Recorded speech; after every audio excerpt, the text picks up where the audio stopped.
അപ്പോൾ നമുക്കിന്നൊരു അടിപൊളി ടേസ്റ്റി ആയിട്ടുള്ള ഒരു അയല ഫ്രൈ ഉണ്ടാക്കിയാലോ. ഇന്നൊരു സ്പെഷ്യൽ മസാലയാണ് കേട്ടോ.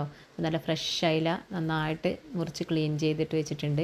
അപ്പോൾ ഇതിൻ്റെ മസാല എന്ന് പറഞ്ഞാൽ ചെറിയ ഉള്ളി, ചുവന്നുള്ളി, വെളുത്തുള്ളി, പിന്നെ പെരിഞ്ജീരകം കുറച്ചുണ്ട്, ഒരു കഷ്ണം ഇഞ്ചി, ഉപ്പ്, കളറിന് വേണ്ടിയിട്ട് കാശ്മീരി ചില്ലിയും, പിന്നെ എരിവിന് വേണ്ടിയിട്ട് വറ്റൽമുളകും. അപ്പോൾ ഇതെല്ലാം നന്നായിട്ട് പേസ്റ്റ് പോലെ ഒന്ന് അരച്ചെടുക്കണം.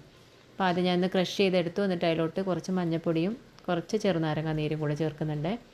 എന്നിട്ട് കുറച്ച് വെള്ളം കൂടെ ഒഴിച്ചിട്ട് നന്നായിട്ട് നരച്ചെടുത്തു. അപ്പോൾ നല്ല കളറും ഉണ്ട്, നല്ലൊരു സ്മെല്ലും ഉണ്ട് കേട്ടോ. പെരിഞ്ജീരകത്തിൻ്റെയൊക്കെ നല്ലൊരു മണം. അപ്പം ഇതിലോട്ട് നമ്മൾ ക്ലീൻ ചെയ്ത് വെച്ച അയല അതിലേക്ക് ചേർത്തിട്ട് നന്നായിട്ടൊന്ന് മസാല പുരട്ടി വെക്കാം. അപ്പോൾ എല്ലാ ഭാഗത്തും മസാല പിടിക്കാൻ വേണ്ടിയിട്ട് നന്നായിട്ടൊന്ന് മസാല പുരട്ടിയിട്ട് നമുക്കൊരു 10-15 മിനിറ്റ് അതുപോലെ തന്നെ വെക്കാം. അപ്പോൾ അതിൻ്റെ എല്ലാ ഭാഗത്തുനിന്ന് മസാല പിടിക്കാൻ വേണ്ടിയിട്ട് കുറച്ച് സമയം നമുക്ക് അതുപോലെ വെക്കാം. അതിന് ശേഷം നമുക്ക് നന്നായിട്ടൊന്ന് ഫ്രൈ ചെയ്തെടുക്കാം.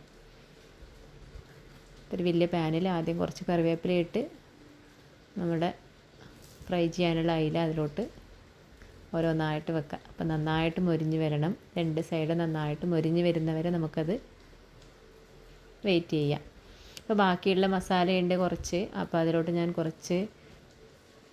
ബാക്കിയുള്ള മസാലയിൽ കുറച്ച് വെള്ളം ചേർത്തിട്ട് ജസ്റ്റ് അതൊന്ന് ഫ്രൈ ചെയ്യാൻ വേണ്ടിയിട്ട് അതിൻ്റെ സൈഡിലോട്ടൊന്ന് ഒഴിച്ചു കൊടുക്കുന്നതാണ്. അപ്പോൾ അതിൻ്റെ ഒരു ഉള്ളിയും എല്ലാം ഉള്ളതുകൊണ്ട് അതിൻ്റെ ഒരു മണവും ടേസ്റ്റും ഒരു സൂപ്പർ ടേസ്റ്റിയാണ് കേട്ടോ. എല്ലാവരും ഒന്ന് ട്രൈ ചെയ്ത് നോക്കണേ. ഒരു വെറൈറ്റി ആയിട്ടുള്ള ഒരു മസാല എല്ലാവരും ഉണ്ടാക്കി നോക്കുന്നതെന്ന് അറിയില്ല.